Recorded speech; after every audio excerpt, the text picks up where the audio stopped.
Here I have a plasma globe on top of a Tesla coil, and I'm driving it with PWM.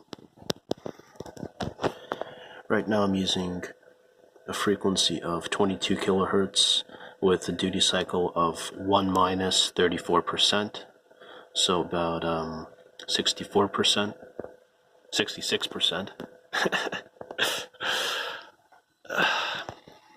Here's I'm using a naive driving method for the Tesla coil. I'm not using a self-oscillating circuit, so it's a fixed frequency. Therefore, I detuned it slightly so that when I bring my hand closer, it powers up a little bit.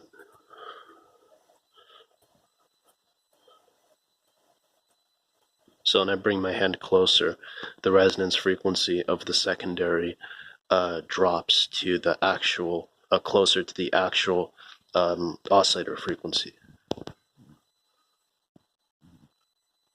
So again, this is 22 kilohertz, about 2/3 high time, PWM. It looks pretty nice. I can get a Jacob's ladder type effect, but it heats up a lot, and I don't want to break the glass. Okay, now I'm going to turn off the modulation, and it's going to be continuous wave. Much more power, but it looks different. Now it's really, you can see I can even draw an arc from the glass. A lot of power.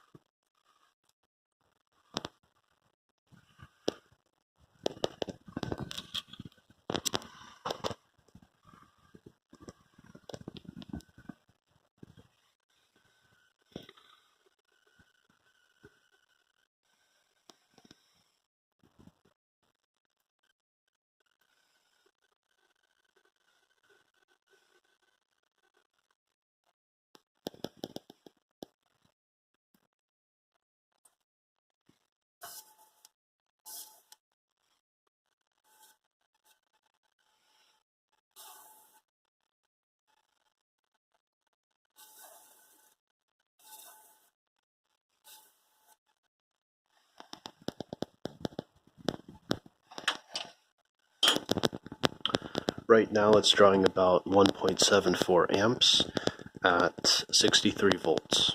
And I can smell the transistor starting to burn, so I'm going to turn it off.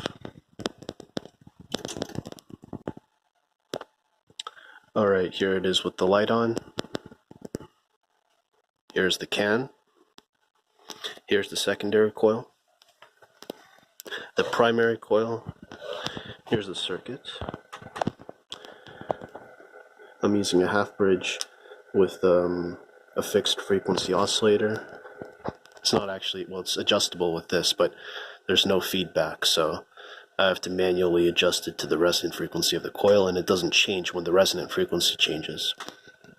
I'm using a 10-turn potentiometer, which allows me to get it to very easily adjust it. This is the pull-down transistor, which turns off the chip. It doesn't need to be a massive TO220 transistor. It could be a small signal MOSFET, but that's the first transistor I picked up. And the gate of this is connected to the signal generator.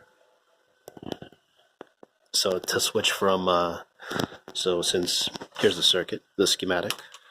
So this transistor has, the gate has a pull-down resistor, so it's normally off.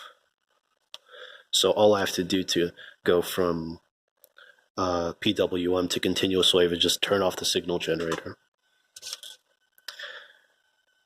So all of these components are not necessary for the circuit to work.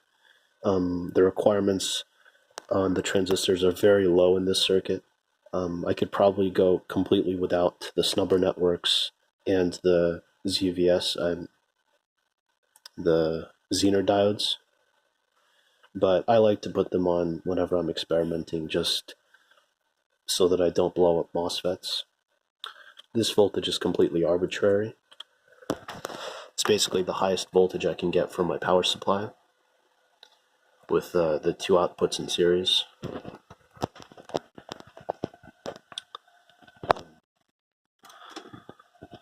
So here it is with PWM. You can see the oscillator frequency is about 311 kilohertz, and as I change the pulse width, this changes.